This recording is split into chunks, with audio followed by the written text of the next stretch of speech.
Good morning, students. As we have started our chapter Separation of Substances, today we are going to discuss how to separate the soluble solids from solution. Means, suppose soluble solid means the solid that are soluble in the solvent. Like salt is soluble in the water. So we have to separate the salt that is solid which is soluble from its solution that is the salt solution.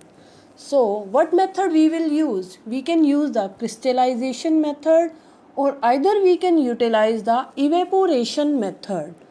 First of all, what do you mean by term crystallization?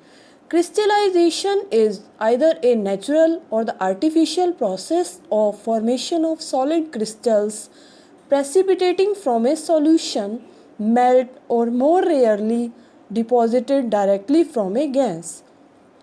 So, the crystallization is a chemical solid liquid separation technique in which a mass transfer of solute from liquid solution to pure solid crystalline phase occurs, mean in which the solid is separated from its solution in the form of the crystal. Like you can see in the figure that is showing the process of the crystallization. The step 1, the impure solid is dissolved in a solvent, like the salt that is the solid is dissolved in a solvent. Step 2, the solution is heated to evaporate most of the solvent, means in which we heat the solution until the water or until the solvent get heated or its temperature rises up to the evaporation point, means vapors will form. Step 3, the hot solution is allowed to cool. The solid appears as the pure crystal. Now what in the step 3, the hot solution, we will keep this heated solution to cool or to remain free for the some time. It will become cool, means it loses its heat and the solid will appear in the form of the crystal. Step 4, the cold solution is poured off to obtain the crystals.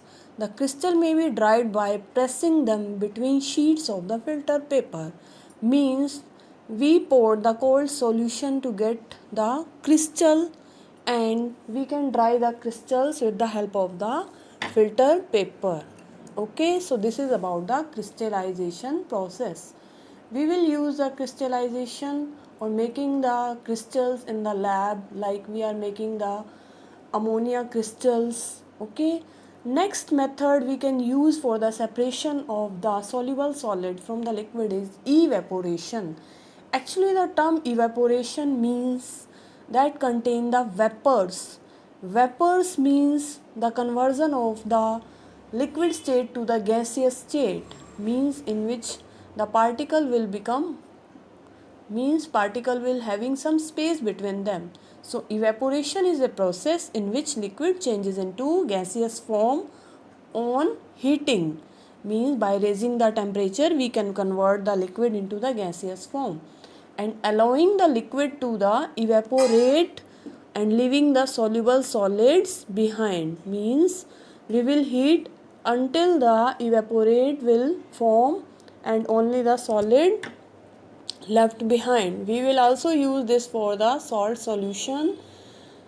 We will heat them. Water evaporates when the solution is heated and the salt crystal remain at the bottom of the beaker. So what is the use of the evaporation process? Evaporation is used on a large scale or the commercial scale to obtain the common salt from the sea.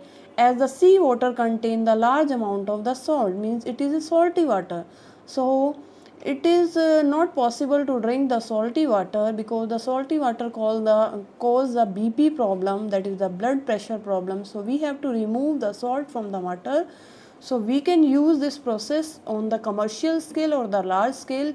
What is the which method we will use, which process we will use? We will put the large amount of the salty water in a open shallow beds that are known as the lagoons, and we will allow or we will evaporate that water with the help of the sunlight, and with the help of the sunlight, this water will evaporate and the salt is left behind. Then we will collect the salt in the heaps, that is the you can see in the figure. So this is all about the evaporation process.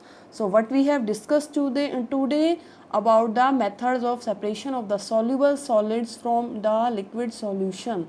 The methods used are the evaporation and the crystallization method. Okay, thank you. If you have any doubt, either call me or message me.